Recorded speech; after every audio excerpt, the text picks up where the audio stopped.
दिव्य पवित्र ओंकार का उच्चारण पहले और अंगूठे को स्पर्श करते हुए पहले उंगली से कमर और गर्दन सीधे रखें। सबसे पहले आराम से बैठ जाएं, कोई चिंता कोई तनाव नहीं। श्वास भरें तिगड़े पे और श्वास को छोड़ते हुए दिव्य ओंकार के उच्चारण ओम।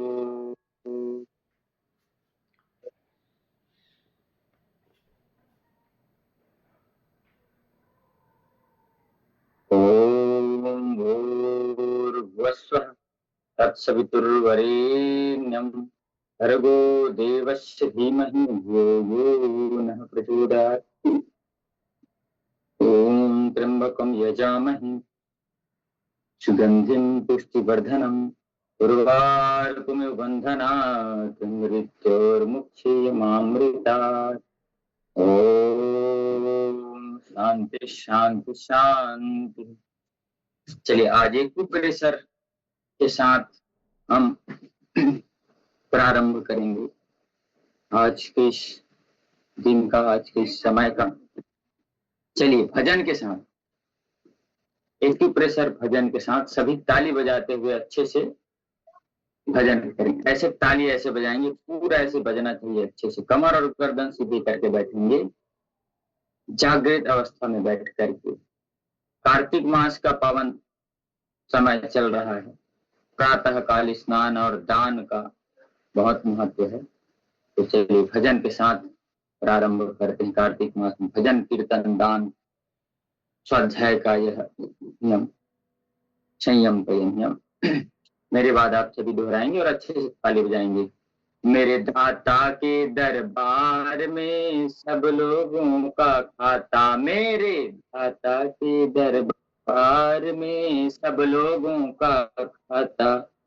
जो कोई जैसी करनी करता वैसा ही फल पाता, जो कोई जैसी करनी करता वैसा ही फल पाता। मेरे दाता के दरबार में सब लोगों का खाता, मेरे दाता के दरबार में सब लोगों का खाता। क्या साधु क्या संत गृहस्थी, क्या राजा क्या रानी, क्या साधु क्या संत गृहस्थी, क्या राजा क्या रानी। प्रभु के पुस्तक में लिखी है सबकी कर्म कहानी, प्रभु के पुस्तक में लिखी है सबकी कर्म कहानी। अजी अंतर्यामी अंदर बैठा सबका हिसाब लगाता, अजी अंतर्यामी अंदर बैठा सबका हिसाब लगाता। मेरे दाता के दरबार में सब लोगों का खाता, मेरे दाता के दरबार में सब लोगों का खाता। बड़े बड़े कानून प्रभु की बड़ी बड़ी मर्यादा, बड़े बड़े कानून प्रभु की बड़ी बड़ी मर्यादा। किसी को कौड़ी कम नहीं देता मिले न पाई ज्यादा, किसी को कौड़ी कम नहीं दे मिले न पाई ज्यादा। इसीलिए वह दुनिया का है जगतपति कहलाता, हाँ इसीलिए वह दुनिया का जगतपति कहलाता। मेरे दाता के दरबार में सब लोगों का खाता, मेरे साईं के दरबार में सब लोगों का खाता। चले न उसके आगे रिश्वत, चले नहीं चालाकी, चले न उसके आगे रिश्वत, चले नहीं चालाकी। उसकी लेन देन की बंदे रीत बड़ी है बाकी, उसकी लेन देन से बंदे रीत बड़ी है बाकी। समझदार तो चुप ही रहता मूर्ख शोर मचाता, हाँ समझदार तो चुप ही रहता मूर्ख शोर मचाता। मेरे दाता के दरबार में सब लोगों का खाता, मेरे दाता के दरबार में सब लोगों का खाता। उजली करनी कर ले रे बंदे कर्म न करियो काला, उजली करनी करियो रे बंदे कर्म न करियो काला। लाल आंख से देख रहा है तुझे देखने वाला, लाल आंख से देख रहा है तुझे देखने वाला।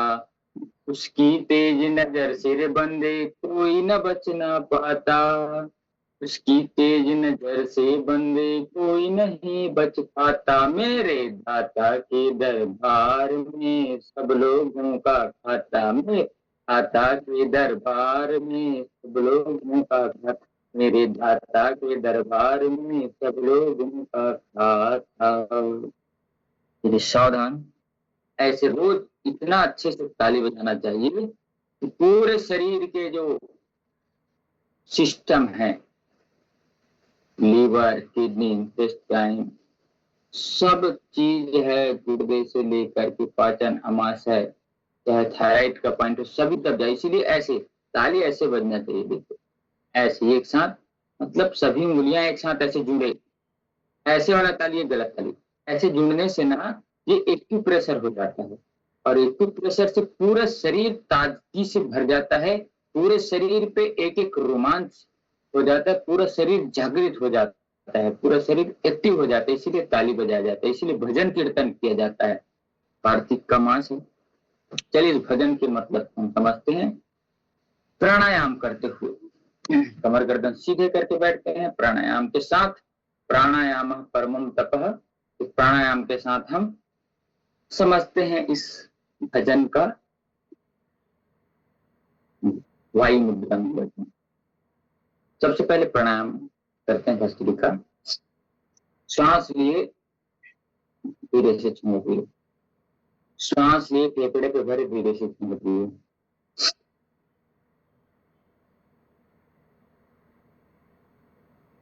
एक्यूप्रेशर एक बहुत अच्छी विधा है। दर्दों को, कमर दर्द है, घुटने का दर्द है, सिर का दर्द है, और कहीं दर्द है, उसको ठीक करता है। थायराइड का दर्द है, थायराइड की समस्या है, उसको ठीक करता है। इसलिए रोज ताली बजाना चाहिए। ताली बजाने से शरीर पे ऊर्जा उत्पन्न होती है।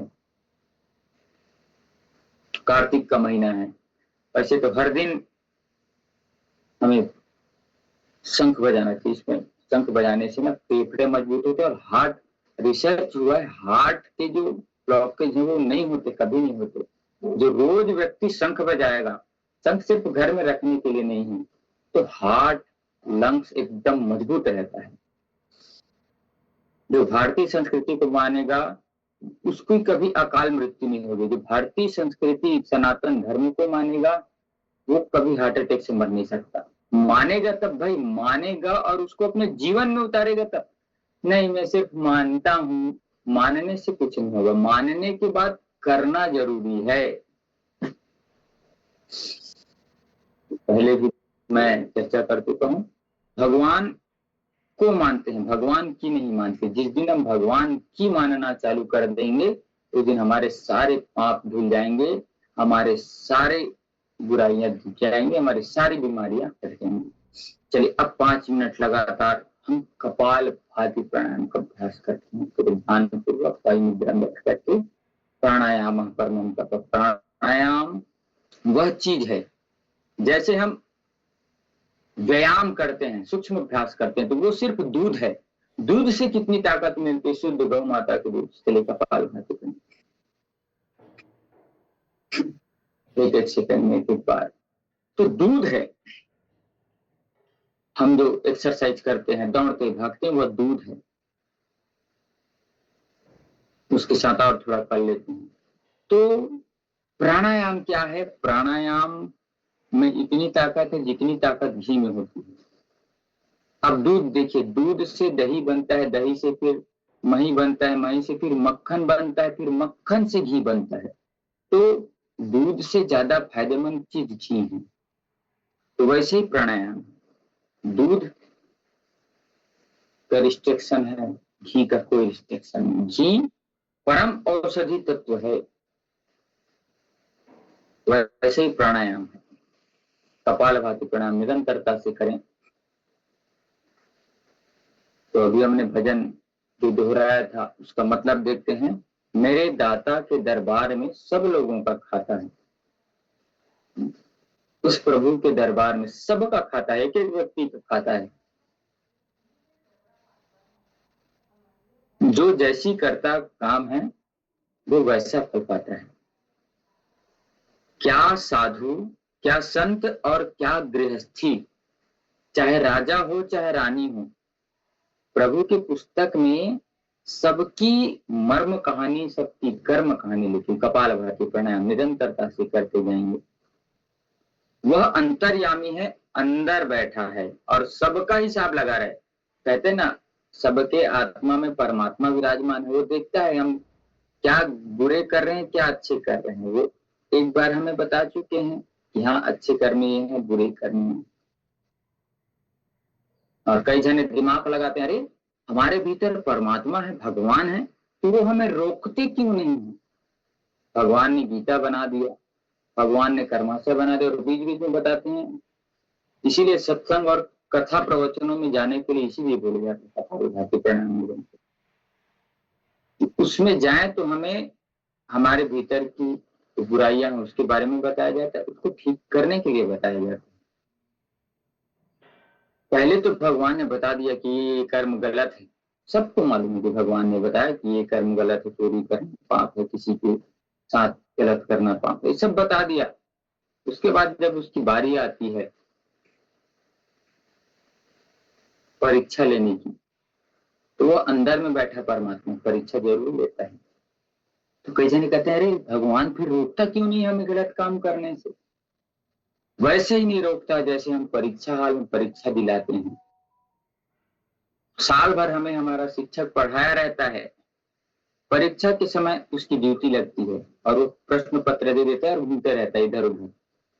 और वो देखता भी है कि अरे चौथे प्रश्न का उत्तर तो गलत लिख रहा है, लेकिन उस समय वो टोक नहीं सकता, टोक नहीं सकती, क्योंकि उसने पहले पढ़ा चुका है।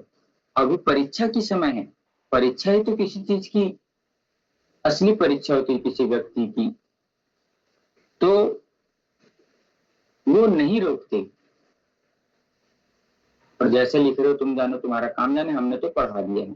वैसे ही परमात्मा हमारे भीतर है। कपालभाति प्राणायाम निरंतरता से करते हैं, वह देखता है कि हम कैसे कर्म कर रहे हैं। वो पहले बता दिया, गीता, महाभारत, उपनिषद, वेद इत्यादि के मामले से, भजन के माध्यम से बता देते हैं कि क्या कर्म अच्छा है, क्या कर्म बुरा। उसके बाद भी हम गलत कर्म करते हैं तो फिर ये जो अंदर में बैठा परमात्मा कुछ नहीं करेगा।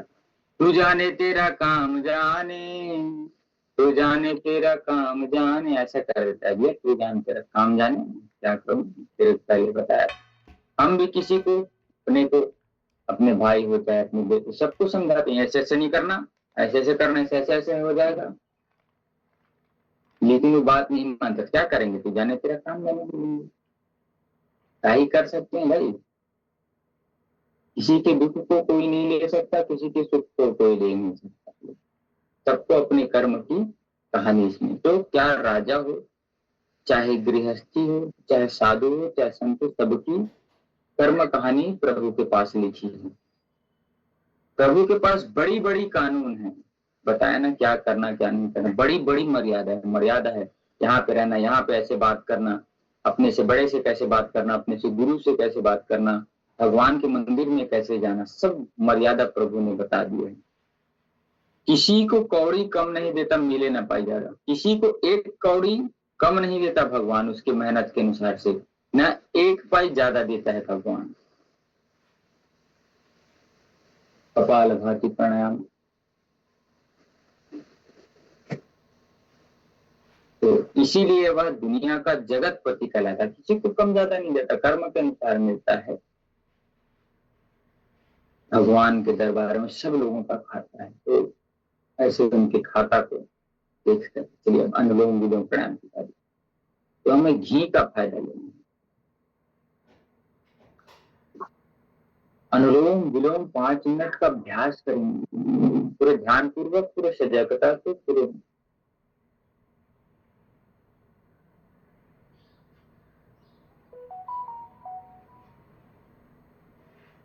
भगवान के आगे चालाकी नहीं चल सकती। हम कितना भी दिमाग वाले हों, कितने भी कुछ भी हों, कितने भी कैसे भी हों, चाहे हम सीएम के आदमी हो चाहे पीएम के आदमी हो, हम उनके सामने चालाकी नहीं चल सकती। व्यक्तियों के आगे दुनियादारी के आगे चालाकी हम कर सकते हैं, लेकिन उनके आगे नहीं कर सकते, क्योंकि वह दुनिया का जगत पति है और उनके आगे रिश्वत नहीं चलती।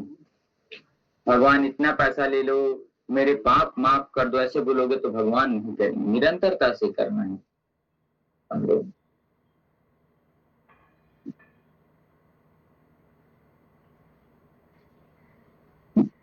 उसकी लेन देन की बंदे रेत बड़ी बाकी, उनकी भगवान की लेन देन बहुत ही साफ और सुधरल है।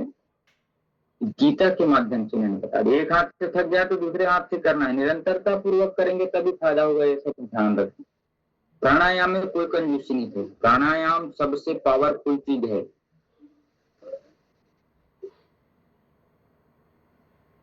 निरंतरता से 5 मिनट करेंगे तभी फायदा है, नहीं तो फिर सर हिलाते मुंडी हिलाते बैठे रहेंगे, हाथ पैर हिलाते बैठे रहेंगे, घूमते बैठते रहेंगे, मोबाइल को चपते बैठे रहेंगे।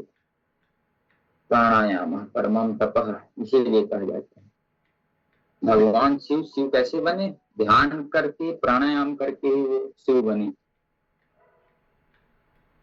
जितने भी हमारे योगी भगवान श्री कृष्णचंद्र जी कृष्ण कैसे बने? प्राणायाम की साधना करके, ध्यान की साधना करके उन्होंने भगवान रामचंद्र जी के उत्तरार्ध खंड में योग का वर्णन है। योग वशिष्ठ नामक पुस्तिका है भगवान रामचंद्र जी से। उस पुस्तिका को पढ़ो, उस पुस्तक को पढ़ो, उस ग्रंथ को पढ़ो। अच्छे कर्म करने के लिए सभी ग्रंथ बताते हैं, क्योंकि भगवान लाल आंख से देख रहा है, उसका सीसीटीवी एनी टाइम चालू है, उसका तेज नजर है, उससे कोई नहीं बच पाता। सबके आत्मा में इसीलिए बोलते हैं परमात्मा का वास, वो देखता रहता है और लिखते रहता है कि हाँ तूने ये काम किया, तूने ऐसा किया, तूने वैसा किया, सब बता देते हैं वो। पूरे भाव के साथ, श्रद्धा के साथ, नियम के साथ, विधि के साथ प्राणायाम व्यक्ति जो करता है, उनके पापाशय कर्माशय मिट जाते हैं, शरीर के रोग मिट जाते हैं, मन का पाप मिट जाता है, आत्मा निर्मल और शुद्ध हो जाती है। चलिए प्राणायाम का बहुत महत्व। किसी को मन विचलित होता है, ये कर लूं वो कर लूं, ऐसा नहीं होता, मन इसमें खाने में ज्यादा लगता है, मन इस खाने को मना किए लेकिन उसी में खाने में दौड़ता है, तो व्यक्ति प्राणायाम अगर कर लेता है तो उसको विवेक अंदर से जागृत होता है, वो दिमाग अंदर से समझाता है, दिमाग अरे ये नहीं खाना है मतलब नहीं खाना है, वो मन को कंट्रोल कर लेता है, ऐसे पकड़ लेता है, ब्रेक लगा देता है। और जो व्यक्ति प्राणायाम नहीं करता उसका ब्रेक फेल हो जाता है, फिर वो कुछ भी खाता है, कभी भी खाता है, फिर वो भुगतता है, खाने बैठता है तो फिर थाली खत्म, आधा आधा किलो, एक एक किलो तक चिकन व्यक्ति खा जाता है, एक तो खाना ही नहीं। कोई व्यक्ति ऐसा बैठता है खाने के लिए 4-5 समोसा एक साथ खा जाता है। तो मन को जो लगाम लगाने वाली चीज है, वो कंट्रोलिंग पावर जो है प्राणायाम के पास। हम प्राणायाम नहीं करेंगे, सिर्फ उछल कूद करके व्यायाम कर लेंगे, इतना फायदेमंद नहीं है। देखिए कितने स्टेपों के बाद घी बनता है, सिर्फ दूध का फायदा मिलेगा, दूध में उतना फायदा नहीं जितना घी में फायदा। घी कितना पावरफुल है, घी कितना महंगा है। देखिए एक तो 40 रुपए, 50 रुपए, 60 रुपए किलो का दूध, और घी के किलो 1600 रुपए से लेकर के 2200 रुपए तक सुरंग में बिकता है, क्वालिटी के अनुसार है उसकी। तो वैसे ही हमें प्राणायाम करना है तो पूरे शरीर का रूपांतरण हो जाता है। बीमारियां अगर कहीं हैं तो उसको दूर करता है, उसको फील करता है, उसको मारने की क्षमता प्राणायाम के पास है। तो हम सभी प्राणायाम को ध्यान पूर्वक, विवेक पूर्वक करें तो बहुत अच्छा है। चलिएगा, अनुलोम विलोम के बाद कंधे घुमा लीजिए, ऐसे आराम आराम से सीधे बैठ करके कंधे घुमा लीजिए। तो कार्तिक महीने में अब जो निषिद्ध बात है वो बता देता हूँ। कार्तिक महीने में दही नहीं खाना। कार्तिक का महीना जब तक चल रहा है तब तक दही नहीं खाना। वो क्या करता है, दही अगर खाएंगे तो फैटी लीवर बनाएगा। हमारे शास्त्रों में पहले लिख दिया गया है कि हम बीमारियों से कैसे बचे। तो कार्तिक के महीने में हाथ सामने ला करके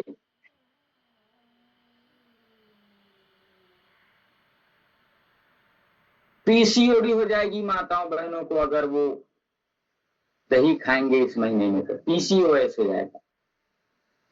कम जरूरी है तो छाछ के रूप में ले सकते हैं बीच में, लेकिन उसमें भी इस महीने में जीरा का उपयोग नहीं करना है, अच्छे से करिए।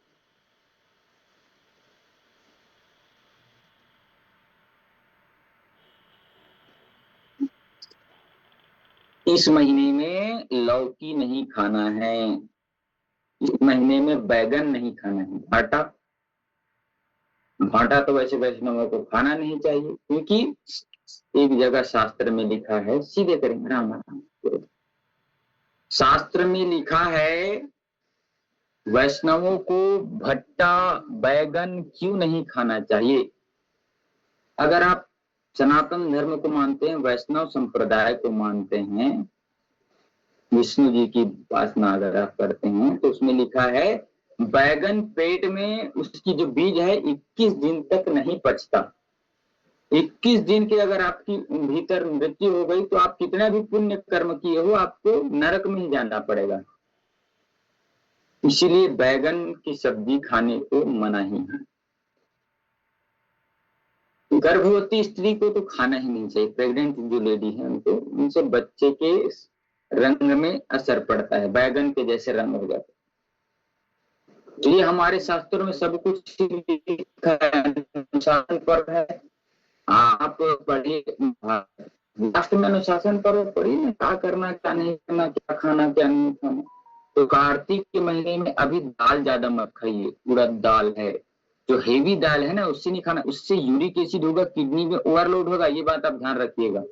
हाँ यहाँ से यहाँ पकड़ो, तो दालें नहीं खाना। दाल अगर खाना है तो मूंग की खाइए, पीली वाली, और बहुत कम क्या खाना है आपको, अरहर की दाल, अरहर की दाल।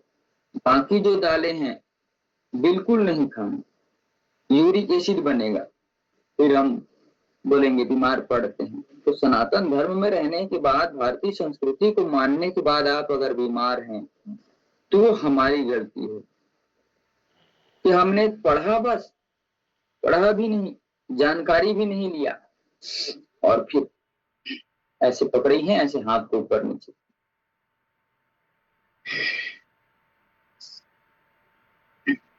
फिर हम दोष देते हैं, फिर हम भुगतते रहते हैं, उंगलियां आप खोल लेंगे। दिन में सोने की मनाही है इस कार्तिक मास में। प्रातः काल, कार्तिक का जो महीना है उसमें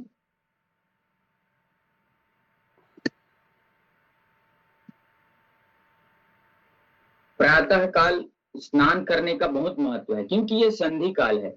किसी भी ऋतु के आगे 8 दिन, पीछे 8 दिन तो मिलाया जाता है, इसलिए प्रातः काल नहाने का जो नियम है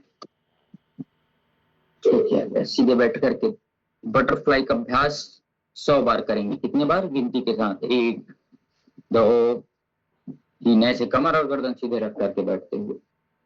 तो ऋतु काल है, आदान काल है, इस समय शरीर को देख करके रखना। दान और स्नान का बहुत महत्वपूर्ण है, और दान करने का, स्नान और दान करने से हमारे पुण्यों की बढ़ोतरी होती है, और जो हमारे पितर तृप्त नहीं होते वो पितर तृप्त हो जाते हैं। शरद ऋतु चल रही है, शरद ऋतु में सूर्य अपने पूरे तेज के साथ चमकता है। इसमें रक्त संबंधी रोग ज्यादा होते हैं। व्यक्ति का रक्त, खुजली आदि, खारिश आदि, एलर्जी की समस्या बहुत होती है। तो इस समय देख करके हमें कार्य करना चाहिए। पित्त, कुपित्त जो पित्त है उसको शांत करने के लिए घी का सेवन करना चाहिए। हल्के भोजन लेना चाहिए, मीठे, सुपाच्य, शीतल, तिक्त रस वाले भोजन लेना चाहिए। गेहूं की रोटी इस मौसम में ले सकते हैं बैठ करके। वज्रासन में बैठ जाए कुछ समय, मंडूकासन का अभ्यास हम कर लें। तो कार्तिक महीने में प्रातः काल स्नान से बहुत फायदा होता है। इस समय हमें अभी से समझ जाइए, आप अगर खाते हैं तो एक तो सिंथेटिक चीज है। आप कभी भी अभी से लेकर फरवरी के महीने तक, मार्च तक आइसक्रीम आदि ना खाएं, बंद कर दीजिए। अब बंद मतलब बंद, वो वैसे ही होता है जैसे रात में दही खाते हैं ना, स्रोतसों को जो हमारे चैनल्स हैं उसमें ब्लॉकेज कर देता है। नहीं करना, अच्छे से मंडूकासन का अभ्यास हम करें।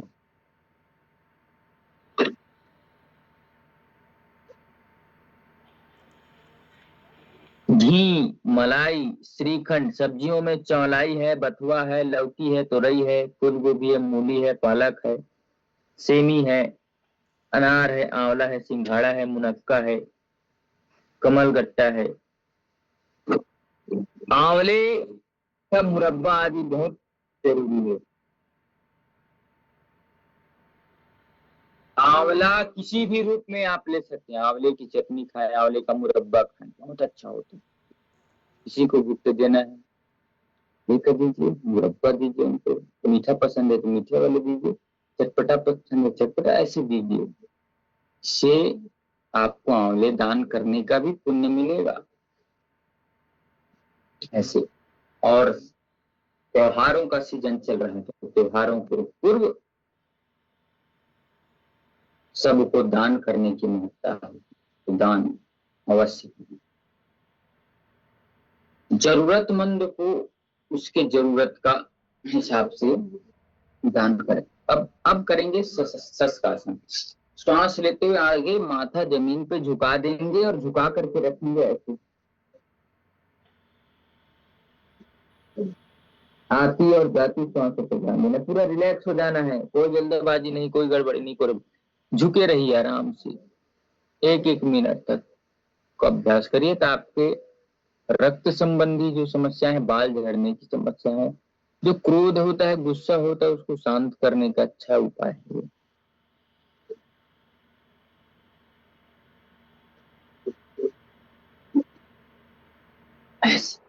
जितना समय तक हो सके।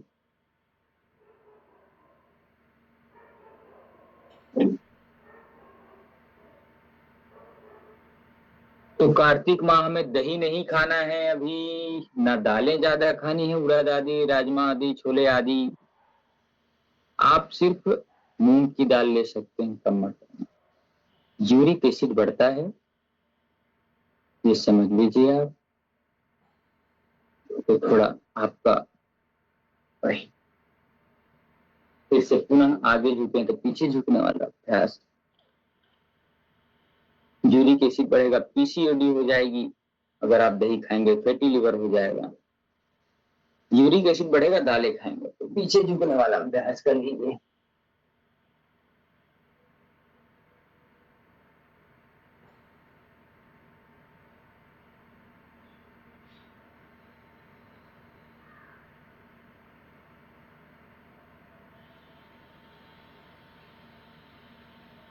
आगे झुके हैं तो पीछे झुकना जरूरी, दाएं झुके हैं तो बाएं झुकना जरूरी। पेट को साफ रखने वाली कुछ औषधि का भी इस्तेमाल इस समय कर सकते। शरद ऋतु में अभी देख करके हल्का सुपाच्य भोजन लें। उसके बाद कार्तिक महीने जाने के बाद जैसे जैसे ठंड बढ़ेगी, उस ऋतु के बारे में भी आपको बताएंगे कि क्या खाना है क्या नहीं खाना है। तो आपको जो जानने योग्य जो बातें हैं, वह एक हमारे यहाँ लोकोक्ति है। चलिए अब बैठे हैं तो इसमें ऐसे गोमुखासन।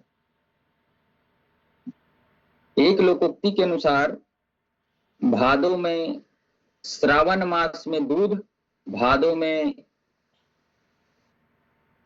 आँच, मई में केला और कार्तिक महीने में दही का सेवन करना चाहिए। एक लाइन में ऐसा बताया गया है, चलती फिरती बताया गया है। उसके बाद उसके डिटेल में जाते हैं, विवरण में जाते हैं तो अलग पता चलता है हाँ कि क्यों नहीं करना, कैसे करना।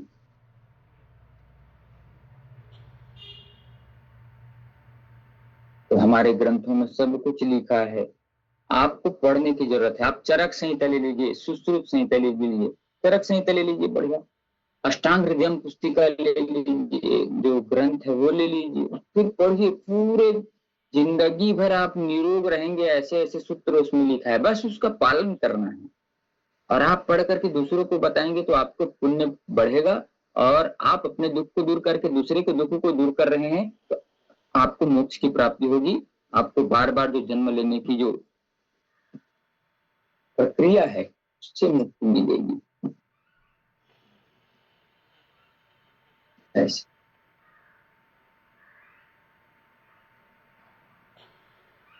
जो ऐसे पैर मोड़ करके नहीं कर सकते, जिनको कोई बहुत ज्यादा प्रॉब्लम है घुटने में, सीधे ऐसे बैठ जाए और हाथ को ऐसे कर ले, ऐसे पकड़ में आना चाहिए, कोशिश करना।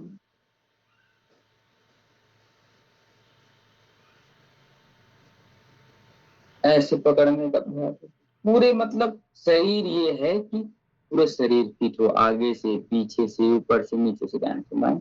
अपना शरीर अपने नियंत्रण में होना चाहिए। स्वस्थ सुंदर और सुडौल शरीर बढ़िया रहे, मस्त रहे, हमारी इंद्रियां हमारे वश में रहे। जो आंख नाक कान मुख सब चीज ना हमारे कंट्रोल में रहनी चाहिए। हमारे कंट्रोल से बाहर है तो क्या मतलब, हमसे बड़ा हो गया क्या हमारा मन। मन और चित्त को शांत रखने के लिए, मन और चित्त को शांत रखने के लिए, उसको कंट्रोल में रखने के लिए प्राणायाम ही एकमात्र उपाय है, और कोई दुनिया में उपाय नहीं है। प्राणायाम ही, इसलिए प्राणायाम परमम तपः कहा जाता है। आपको उपयोगी बनना है, आप जितना भी है। जैसे हम मोबाइल को अपडेट करते हैं ना, हमेशा अपडेट आते रहता है, तो अपने आप को अपडेट करते जाना, अपने आप को अपग्रेड करते रहना है, तो प्राणायाम करिए। प्राणायाम बहुत ही उपयोगी, बहुत ही लाभकारी, बहुत ही गुणकारी है। तो आप सभी से निवेदन है कि व्यायाम तो करें, व्यायाम के साथ पूर्ण विश्राम करें और प्राणायाम की साधना जरूर करें। 7 बजे तक का आपका समय सिर्फ इसी में होना चाहिए। 20 मिनट अपने हिसाब से कर लीजिए, 40 मिनट तो कक्षा के हिसाब से, क्लब के हिसाब से चलिए, बढ़िया तो बहुत अच्छा रहेगा। आंवले का इस्तेमाल करिए। जो जो चीज नहीं खाने का बताया गया है, दही बिल्कुल नहीं खाना अभी कार्तिक महीने में, एक बार और पुनः बता देता हूँ। बैगन नहीं खाना, लौकी नहीं खाना, दिन में सोने की मनाही है, क्योंकि दाल अगर खाएंगे तो यूरिक एसिड बढ़ेगा, किडनी में ओवरलोड होगा। दही खाएंगे तो फैटी लीवर होगा, पीसीओडी की समस्या होगी, या पीरियड से संबंधित समस्या होगी, देख लीजिए। शास्त्र पहले से मना कर देता है, इसलिए बोलता हूँ पढ़ना जरूरी है। कोई बड़ा बड़ा चीज हम किसी को गिफ्ट करते हैं तो ये सब चीजें गिफ्ट करिए। चरक संहिता किसी को आप दे दीजिए, मोटी पुस्तिका आती होगी, महाभारत की पुस्तिका दे दीजिए, योग संबंधी पुस्तिका दे दीजिए। अब आपने तो अच्छा कर्म कर दिया। जब कई जगह आप लिखे पढ़े भी होंगे कि आप किसी को पुस्तक दान करते हैं, ग्रंथ दान करते हैं, तो जब जब वो पढ़ता है तब तब उसके पुण्य आपको मिलेंगे। दान किया तो आपको मिला ही, तो जब भी जितने लोग उसको पढ़ेंगे तो आपको पुण्य मिलते रहेंगे। इसीलिए तालाब खुदवाना, कुआं खुदवाने के लिए बोलते हैं, पानी पिलाने के लिए बोलते हैं। जब जब पानी आप किसी को पिलाओगे, किसी के लिए हंडी रखे हो, मटका रखे हो, जब भी पानी पिएगा आपके पुण्यों की गिनती बढ़ती जाएगी। इसलिए पुस्तक दान का होता है, जो अच्छे अच्छे उपयोगी चीजें हैं उसको दान करने का होता है। तो कार्तिक के महीने में, दीपावली में आप देते हैं दीन दुखी अभावग्रस्त अपने आसपास के बंधु बांधवों को देखना। जैसे पिछले 10 साल से हम लोग कुछ मिलकर कैसे करते हैं कि जिनको जो जरूरी है उसमें आटा दाल, तेल, एक आध दो सब्जी,